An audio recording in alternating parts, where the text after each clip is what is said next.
সকালবেলায় কোন খাবারটি আমার জন্য পারফেক্ট, রাতে কি খাবো না কি খাবো না, এই বিষয়টি নিয়ে কতই না চিন্তা ভাবনা আমাদের মাথায় সারাদিন ঘুরপাক খেতেই থাকে, যেহেতু কম বেশি আমরা সকলেই স্বাস্থ্য সচেতন। বর্তমানে স্বাস্থ্য সচেতন লোকের সংখ্যা কিন্তু অনেক বেড়ে যাচ্ছে। এই জন্য খাবার নিয়ে বিভিন্ন ইনকোয়ারি আমাদের কাছে এসে থাকে, বা পেশেন্টরাও যখন আসেন তখন তারা এসে আসলে সবার প্রথমেই জিজ্ঞেস করেন, ম্যাডাম আমি তো সকালবেলায় খেতে পারি না, অথবা ম্যাডাম আমি সকালবেলায় কি খেলে আমি সারাদিন এনার্জেটিক থাকতে পারবো। দর্শক, আজকে তেমনই একটি বিষয় নিয়ে কথা বলবো, কখন কোন খাবার খেতে হবে। খাবার খাওয়ার কি আদৌ কোনো নির্দিষ্ট নিয়ম আছে?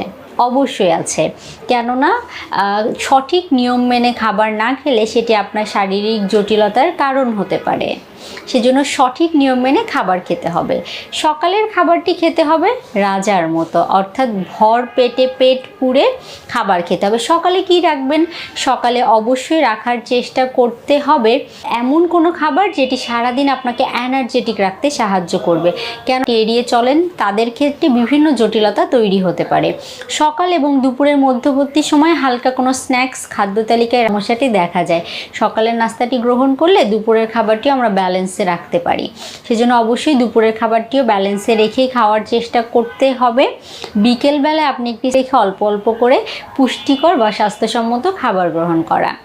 রাতে আমরা বাসায় গিয়ে যেই ভুলটি করি, সারাদিন যেহেতু বাইরে থাকা হয়, বাসার গৃহিণী যারা আছেন তারা প্লেট ভরে টেবিল ভরে খাবার পরিবেশন করতে পছন্দ করেন, যেহেতু দেখা যায় যে সারাদিন কর্মব্যস্ত থাকার পরে একবেলায় খাবার একটু ভালোভাবে খাওয়ার সুযোগ হয়, বা ছেলে মেয়ে যেই হোক না কেন সবাই মিলে, পরিবারের সবাই মিলে রাতে একটু খাবার খাওয়ার সুযোগ হয়ে ওঠে, খাবারের আইটেমগুলো বেড়ে যায়, যেটি আপনার স্বাস্থ্য জটিলতা তৈরি করতে পারে। এজন্য রাতের খাবারটি অবশ্যই চেষ্টা করতে হবে অল্প পরিমাণে খাবার গ্রহণ করার। রাতের খাবারটি রাত 8টার মধ্যে শেষ করে ফেলতে পারলেই ভালো। যদি সম্ভব না হয়ে ওঠে সর্বোচ্চ 9টার মধ্যে শেষ করে ফেলার চেষ্টা করবেন।